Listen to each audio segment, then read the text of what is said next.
함께 나눌 성경 말씀은 이사야서 43장 18절에서 21절 말씀입니다.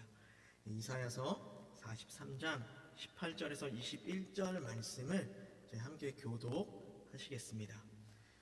너희는 이전 일을 기억하지 말며 옛날 일을 생각하지 말라.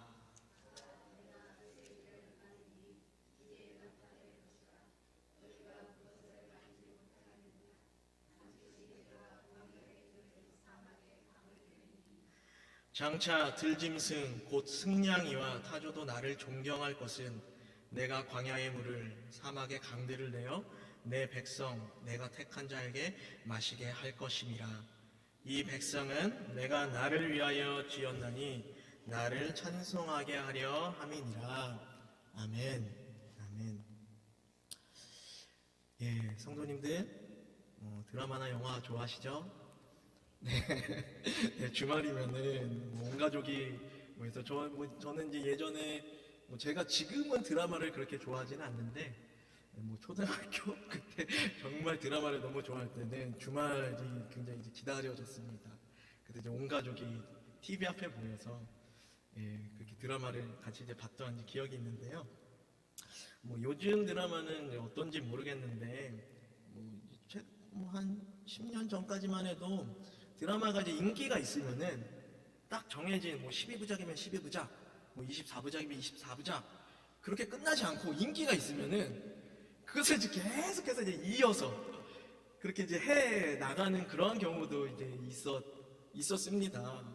그래서 쪽대본이라고 해가지고 배우들이 오면은 그때 촬영 날에 그 대본을 나눠줘가지고 그렇게 연기를 하게 해서 드라마를 이제 그렇게 이제 계속 이제 이어 나가기도 했었고, 그리고 심지어는 주인공이 병으로 죽는 게 원래 작가가 쓴 각본이었는데 너무 이제 드라마가 인기가 있다 보니까 다시 또 이제 치료제를 개발을 해가지고 또 이제 주인공도 살리고 이제 이러한 그러한 적도 이제 있었죠. 이 드라마의 내용은 이제 전적으로 작가의 손에 달려있기 때문인 것입니다. 작가는 자신의 그런 이제 의도에 따라서 또 이제 너무 인기가 있으면 어떤 이제 시청자들의 의견을 또 반영하기도 이제 하면서 그런 이제 그 드라마 이야기를 만들어 이제 나가는 것이죠. 작가가 써놓은 그런 각본에 따라 이제 배우들이 자신들의 맡은 연기를 이제 할 때 한편의 드라마가 완성되는 것입니다. 우리가 이 세상에 살아가는 것은 마치 이런 이제 드라마를 찍는 것과 같다라고도 이제 할 수 있겠습니다. 내 삶의 주인공은 바로 이제 내가 될 것이고, 그리고 이제 무대에서 내 삶의 그런 여러 이제 무대에서 다른 여러 배우들과 함께 같이 이렇게 드라마를 이제 찍고 있는 것이죠.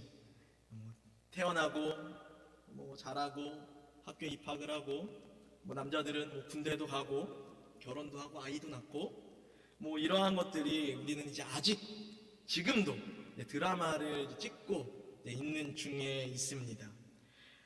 이 드라마의 주인공, 내 인생의 드라마의 주인공은 나이지만, 하지만 이 드라마를 만들어 가시는 분은 바로 작가이신 하나님이십니다.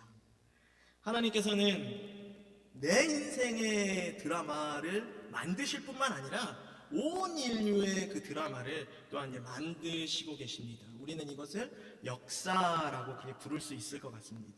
하나님께서 이 천지를 창조하심으로 이 세상의 역사가 시작이 되었고, 하나님께서 인류를 아담과 하와를 만드심으로 그 인류의 역사가 시작이 되었습니다.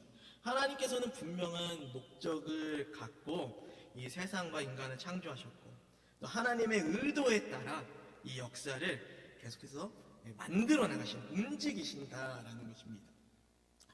오늘 읽은 이 이사야 이 본문 말씀도 하나님께서 이스라엘 백성들을 어떻게 이끌어 가시는지, 어떻게 그들을 드라마 가운데서 이제 풀어 나가시는지, 그러한 것들을 우리가 함께 좀 보고 싶은데요.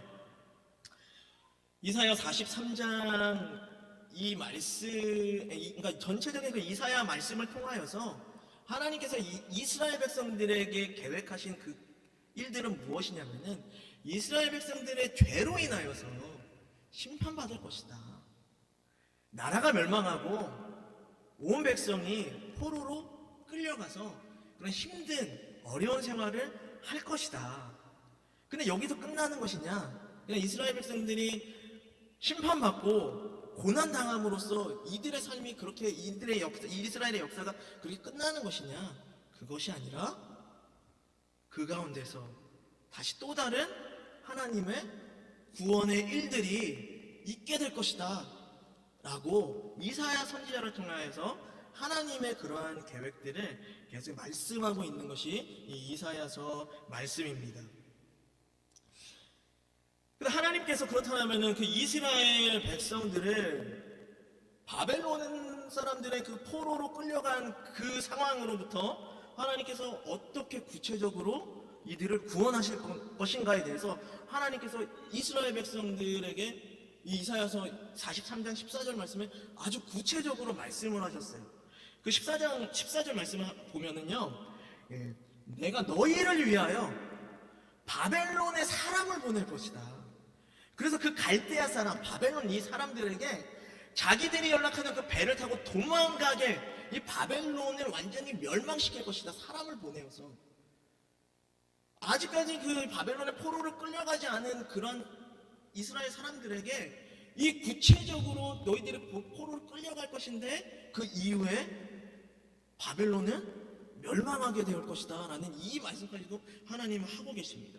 여기서 하나님께서 계획하고 계신 이 바벨론에 보내는 이 사람들은 누구를 이야기를 하느냐? 이 당시에 굉장히 아주 작은 나라였던 페르시아라는 그 나라를 이야기를 합니다. 근데 이 페르시아 나라가 정말로 역사 가운데서 어떠한 일들을 벌이냐면요, 굉장히 짧은 시간 내에 그 바벨론이랑 같이 메대라는 이 나라가 같이 성장을 했었거든요. 그러다가 이제 바벨론이 굉장히 커지면서 이 당시에 그 전 세계를 주름잡는 그 나라가 바벨론이 됐었고, 그 메대는 바벨론보다는 좀 상대적으로 좀 약한, 같이 성장을 했지만 상대적으로 약하지만 그래도 강한 그러한 나라였는데, 페르시아라는 아주 자그마한 나라가 일어나면서 아주 짧은 기간에 메대라는 이 나라를 흡수해버리고, 그리고 나서 바벨론을 물리치는데 바벨론을 어떻게 물리치냐면요, 전쟁을 안 하고 물리칩니다. 전쟁을 안 하고 피를 흘리지 않고 바벨론을 굴복을 시켜요. 그 당시에 세계에서 가장 강했던 그 지금의 미국과 같은 이 나라를 힘을 쓰지도 않고 그냥 굴복을 시켜버립니다. 얼마나 놀라운 일입니까?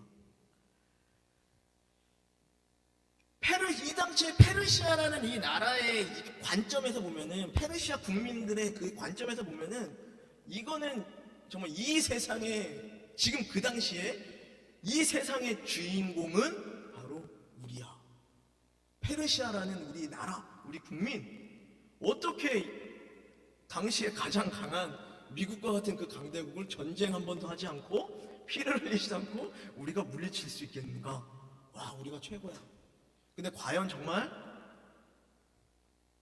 페르시아가 그 당시에 역사의 주인공이었을까요? 이미 페르시아가 강대해지기 이전부터 하나님께서는 말씀 가운데, 이사야서 43장 14절 이 말씀 가운데 하나님께서는 페르시아를 그때 사용할 것이다 라고 이미 말씀하셨습니다. 누구를 위하여서요? 포로로 끌려갈 이스라엘 백성들을 위하여서. 이스라엘 백성들을 위하여서 하나님께서는 페르시아라는 이 나라를 강하게 만드시고, 이 페르시아를 통해서 바벨론을 정복하게 만드셨다라는 것입니다.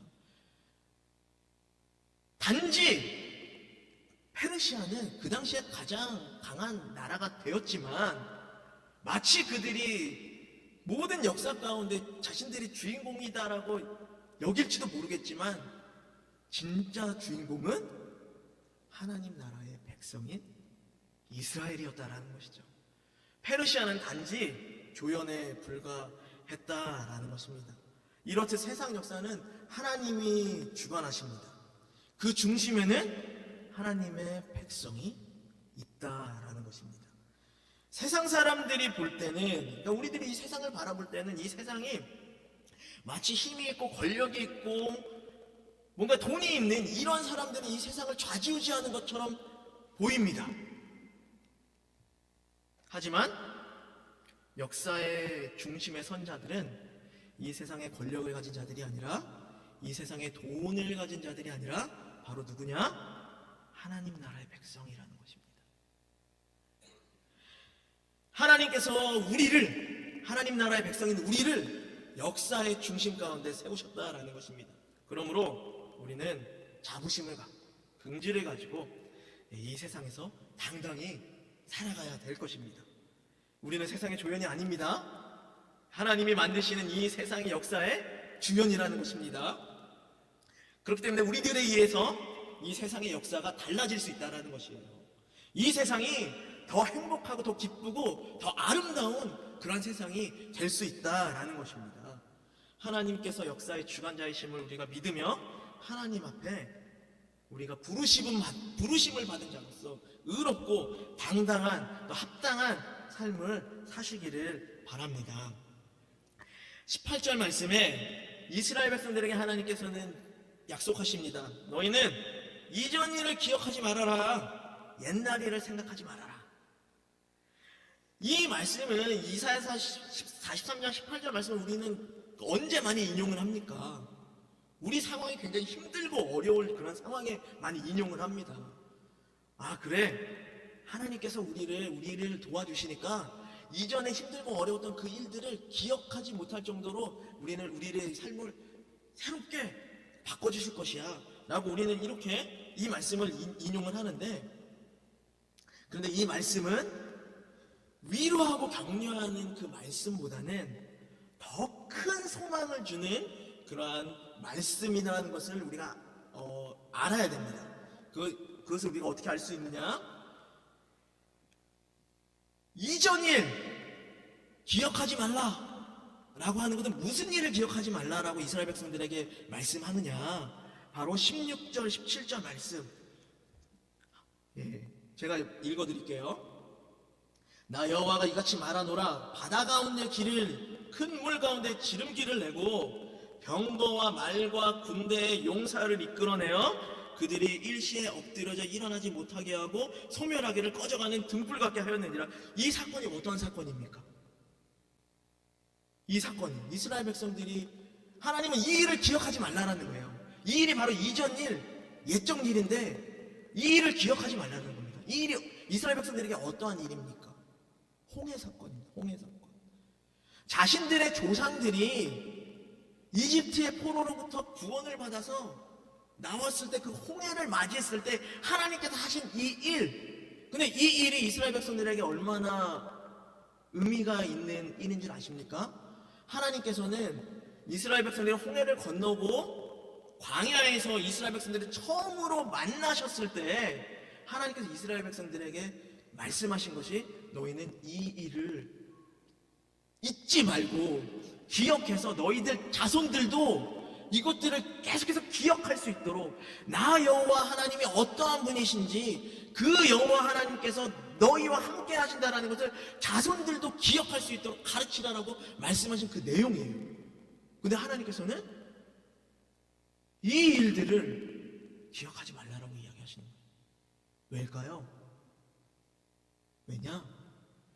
이 일들보다 더 놀라운 일을 내가 너희들에게 보여줄 것이다.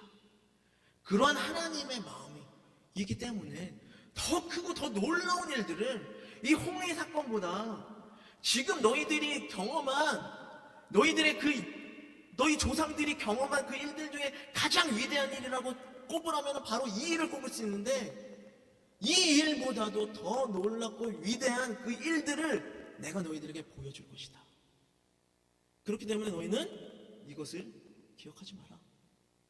더 큰 소망을 기대해라. 이게 바로 하나님께서 우리들에게 해주고 싶어 하시는 그 말씀이라는 것입니다. 정말로 이 일들이 얼마나 놀라운 일인지 제가 말씀드릴게요. 바벨론 포로 귀환 사건은 출애굽 사건보다 더 놀라운 일입니다.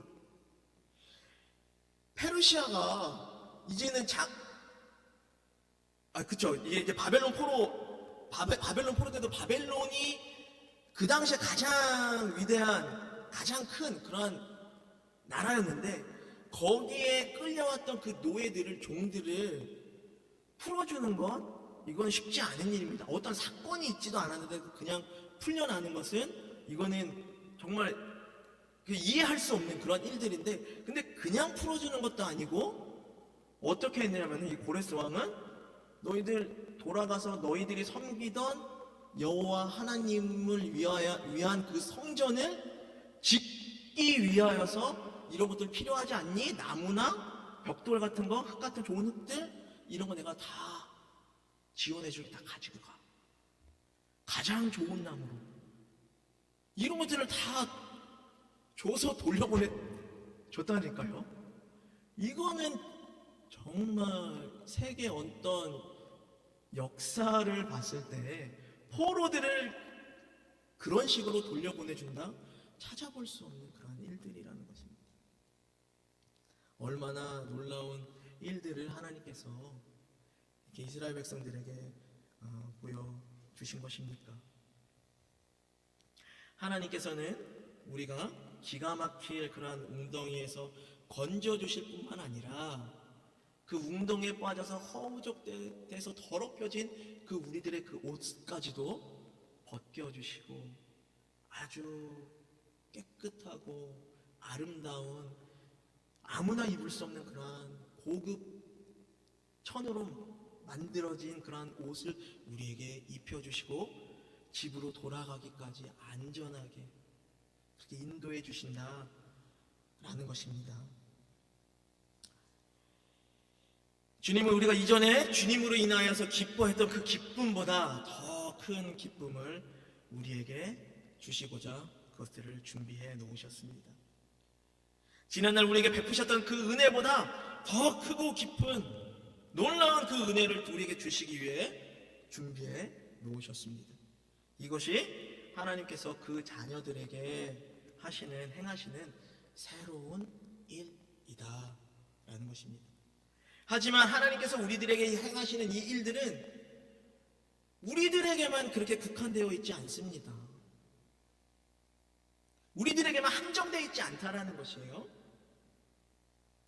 더 놀라운 그런 일들을 또 행하시는데, 그것은 바로 무엇이냐? 우리 20절 말씀 저희 함께 읽을까요? 장차 들짐승 곧 승냥이와 타조도 나를 존경할 것은 내가 광야의 물을 사막의 강들을 내어 내 백성 내가 택한 자에게 마시게 할 것입니다. 하나님께서는 우리를 위하여서 새로운 일들을, 새로운 은혜들을 준비하시고 주셨어요. 광야의 길을 내시고 사막의 강을 만들어서 우리에게 주셨습니다. 정말 놀랍고 큰 은혜 우리에게 주셨습니다. 그런데 이 은혜가 누구에게까지 미친다고요? 우리를 위하여 하나님이 사막의 강을 광야의 길을 내시고 사막의 강을 만드셨는데, 그 강에 흐르는 그 물들이 광야에 사는 사막에 사는 그 들짐승들에게 생수가 되었다라는 것이. 하나님의 계획은 우리가 생각하는 것 그 이상이라는 것입니다. 우리는 하나님께서 우리에게 은혜를 베풀어 주시면은 하나님이 나를 사랑하셔서 나에게 이런 놀라운 일들을 베푸셨구나. 하나님의 사랑과 은혜를 나에게만 국한시키는데 하나님의 생각은 그게 아니다라는 것이죠. 나에게 주시는 그 은혜가 어느 누군가에게 더 큰 은혜가 되어진다라는, 바로 그것이 하나님의 마음이라는 것입니다. 근데 하나님께서 이러한 큰 일들을 행하시는 이유가 무엇일까요? 무엇 때문에 하나님께서 이 일들을 행하실까요? 하나님께서 이스라엘 백성들을 애굽 가운데서 구원해 주셨을 때 그 이유가 있었대. 목적이 있었습니다. 그 목적은 출애굽기 1장 8절에 나오는데요. 자, 함께 8장 1절 말씀을 함께 읽을까요? 여호와께서 모세에게 이르시되 너는 바로에게 가서 그에게 이르기를 여호와의 말씀에 내 백성을 보내라. 그들이 나를 섬길 것이니라. 하나님께서는 이스라엘 백성들을 구원해 주신 그 이유가, 이스라엘 백성들에게 구원이라는 은혜를 베풀어 주신 그 이유가 무엇이냐? 하나님을 예배하게 하기 위해서. 하나님은 그들에게 예배를 받으시기 위하여서 큰 은혜와 은혜의 그 구원의 일들을 일으키셨다라는 것입니다. 하나님께서 우리에게 놀라운, 이전에 우리에게 베풀어 주셨던 그 큰 은혜들을 기억하지도 못하게 앞으로 더 놀라운 그런 새로운 일들을 우리에게 준비해 주시고 베풀어 주는 그 이유가 무엇입니까? 이사야서 43장 21절 말씀, 이 백성은 나를 위하여 내가 지었나니 나를 찬송하게 하려 합니다. 하나님께서는 우리의 찬송을 굉장히 바라시는 분이십니다. 우리가 하나님을 예배하는 것을 하나님은 너무너무 기다리고 계신다라는 것이에요. 그렇기 때문에 하나님께서는 우리에게 아낌없이 모든 것들을 다 주신다라는 것이죠. 2025년 이제 설날입니다. 어떻게 보면은 우리 조상들의 그러한 우리 문화로 따지자면은 이제 이 설날부터가 한 해의 새로운 시작인 것이죠. 하나님께서 우리에게 이 새로운 날들을 허락해 주신 그 이유, 그리고 이 날들을 통하여서 우리에게 어떠한 것들을 행하실 것인가 라고 우리에게 주시는 그 기대와 이 소망, 우리는 그것을 바라봐야 될 것 같습니다. 하나님께서는 하나님의 백성들을 위하여서 반드시 새롭고 놀라운 일들을 일으키실 것이다라고 하나님은 이미 다 마음 먹으시고 그것들을 우리 앞에 다 준비해 놓으셨습니다. 이전에 우리가 받았던 그 어떤 그 은혜와도 비교할 수 없는 더 놀랍고 새로운 그 일들을 하나님께서 우리에게 반드시 행해 주실 것입니다. 그것을 믿으시기 바랍니다. 이 모든 것들을 베푸시는 그 이유는 바로 하나님께서 우리의 입술을 통하여, 우리의 마음을 통하여 찬양 받으시기를, 예배 받으시는. 그렇기 때문에 우리의 2025년의 새로운, 우리에게 주어진 이 새로운 한 해는 늘 하나님을 찬송하고, 늘 하나님을 감사하고, 늘 하나님을 전하면서 하나님을 위한 그런 삶을 살아야 될 것 같습니다. 하나님의 그 구원의 놀라운 일들을 늘 기억하며 하나님만을 섬기는 2025년의 한 해를 보내시길 축복합니다. 함께 기도하시겠습니다.